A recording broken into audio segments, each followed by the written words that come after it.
Hello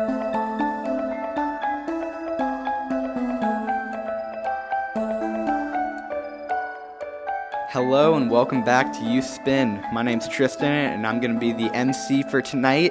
So today we're going to be talking about the scariest thing that's ever happened to you.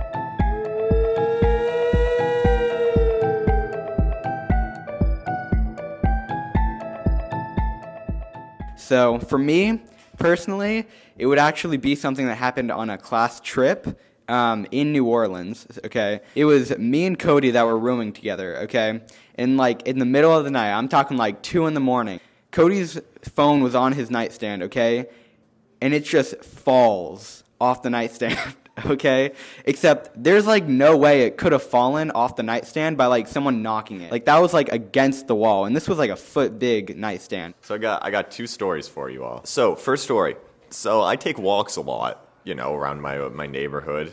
I'm walking around. I'm walking down streets, and I'm walking through alleys. I end up in this alley that I've never been in before, and there's very tall grass in this, and it seems like a driveway or something behind houses. I'm like, I got to keep going now, and so I just keep going. All of a sudden, I end up in a junction with someone's backyard area in an alley, and so I turn down the left, which is another alley, and so I keep going down there. I end up in this weird, large, grassy field. It's a bunch of tall grass, and it's really quiet, and there's just another alley at the end of it, and I'm like, I'm not walking through this. I'm not doing this, and I've never been down that alley again, even though I've seen it. So over the summer, I was watering plants for my neighbor, watering her plants, and I was feeding her koi fish. It was a great time, but one day I was over at her house, and from behind her house, there's just woods. I know this area. It's my neighborhood. It is the edge of my neighborhood. It is just woods behind her house. There are nothing, no civilization, just woods. And as I'm exiting her house, I just hear this super loud tire screeching noise. It just keeps going and going and going over and over again, which is really weird. Even if there was a road back there, which there is not a road back there, it's weird for a tire to screech that much.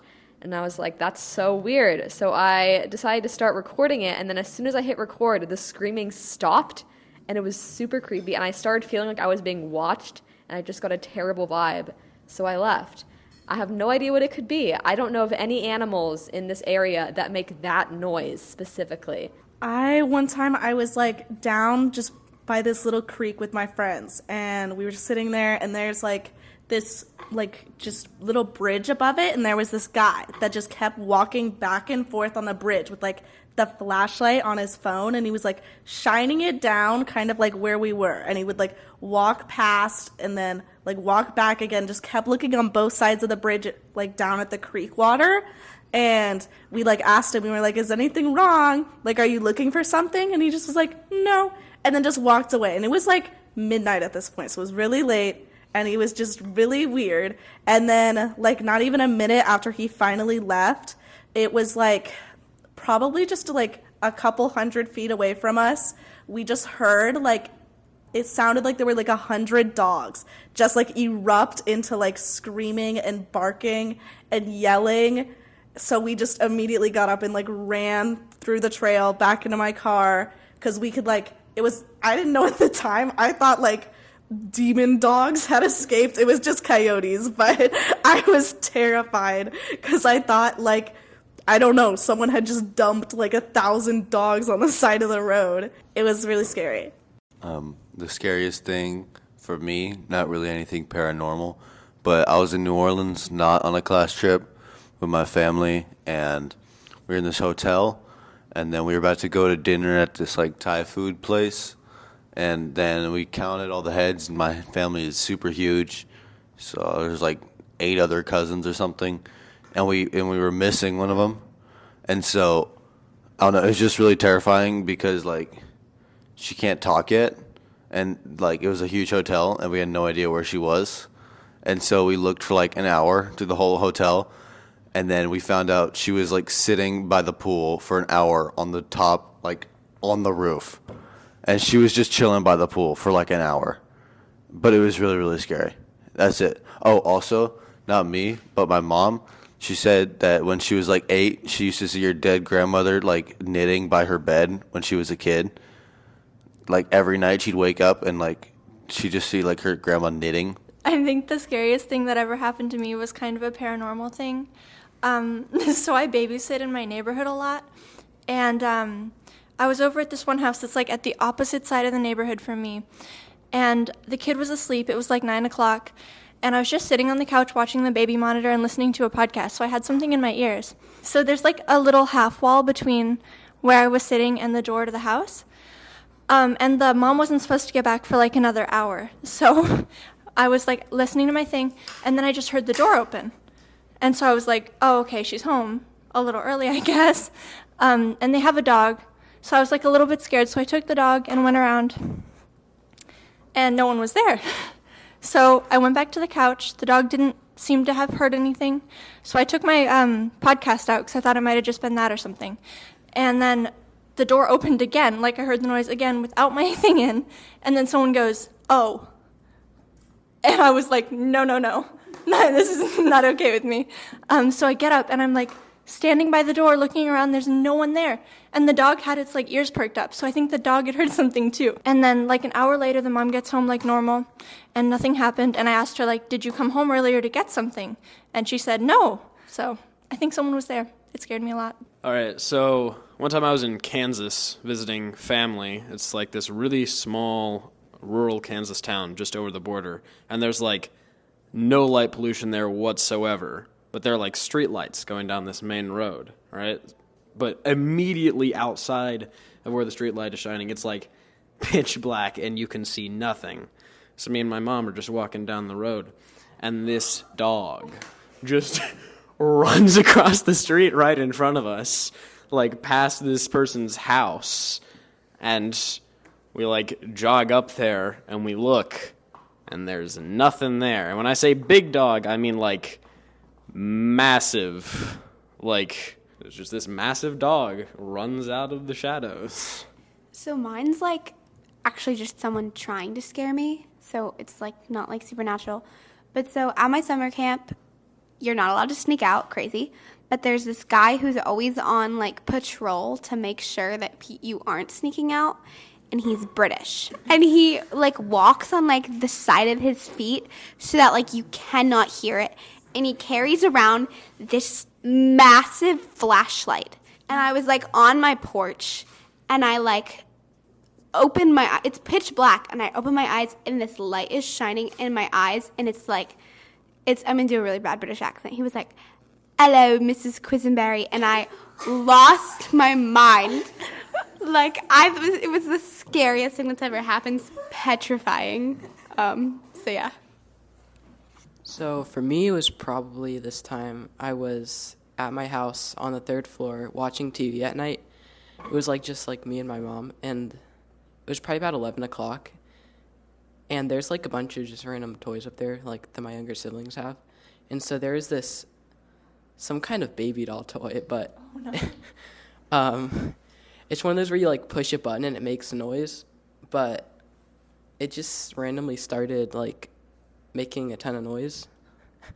It was, like, completely quiet, and then just all of a sudden, it just started going off.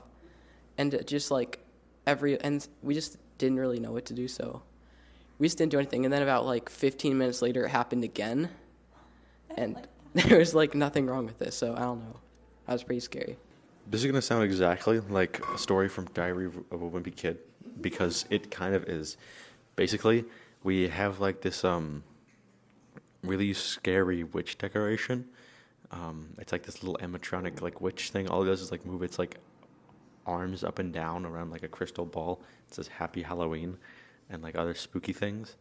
And I got really, really scared by it one time because we had it unplugged and in the attic, or like just unplugged and like somewhere in the garage, and it started like moving once or twice and like said Happy Halloween, even though it was completely unplugged. I have no idea why it did that, and I know that happened in Diary of a Wimpy Kid. Greg Heffley's parents removed the batteries from this super spooky witch thing, put it in the closet, and it kept making noise. Spooky. Okay, I have a story kind of related to Albert's story, but it's not really a story. It's just to say the exact same thing happened to me. We had one of those witch bowls where it like has a hand where you reach in to grab the candy and it like grabs your hand. And we took the batteries out because it freaked out my little brother. And it kept doing it. Like at Halloween, we had like 3 people tell us that they reached their hand in and it did that. And they thought it was cool. And we were like, no, we took the batteries out. So that freaked me out. And then also about dolls. I really liked American Girl dolls. You know how they have those eyes that like open and close? That always freaked me out for one, but I guess it's better than them like staring up at you when you take them out of a drawer. So I would keep them in this drawer in my room, like right by my bed, which always freaked me out, but I couldn't move it. So one morning I woke up and went to get out my doll, and I opened the drawer, and her eyes were like wide open. And I came back and I got my mom, and we looked in the drawer, and her eyes were closed. I'm driving, I have 2 friends in the car. We're getting into a left turn lane. Okay, so we're going to make a left. In front of us is a biker who's also making a left. It's kind of late. It might be like 11 p.m., so it's dark. No other cars on this road. We're making a left. There's a biker in front of us. We're waiting at a red light. Light turns green. Biker doesn't go. So we're just kind of like, we can't go, right? The biker's in front of us waiting to turn left. Instead of going, the biker turns around, faces my car directly, has a bandana over the lower half of his face, holding a rope. Oh my God. And he just starts walking towards my car. And the 2 other people in my car are screaming.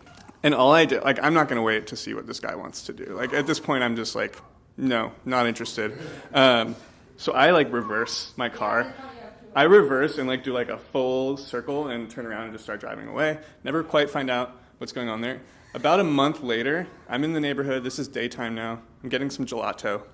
And I walk out of the gelato shop. I turn around the corner. Same man facing me directly. Bandana on the face, bicycle, no rope, I don't think. But I'm already terrified of this person, so I literally start running. And I think I ran just right back into the gelato shop and like waited for the moment to pass. Anyway, never found out what that guy's deal was. My second scary moment, I'm recording something in my bedroom. I have headphones on, and like the microphone is just kind of picking up the ambient audio of my bedroom, and I just start hearing like zzz, right, like a bee, and I'm like, that's freaky. I don't like bees, and I'm in my bedroom. Eventually, this buzzing stops, but I have to figure out what it was. So I'm like scaling my room, looking around. There's a pile of dead bees against a wall, like just a wall. So I like get rid of the bees. I think I like literally vacuumed them up or something. I'm still recording. 5 minutes later, I hear the buzzing again. Stop recording, new pile of bees, dead bees on the wall. This happened like 4, 5, 6 times. Again, this is an unsolved mystery, I'm sorry to say. Don't know where the bees came from. I imagine they were coming in through some like vent, and then they just like died once they got into my room.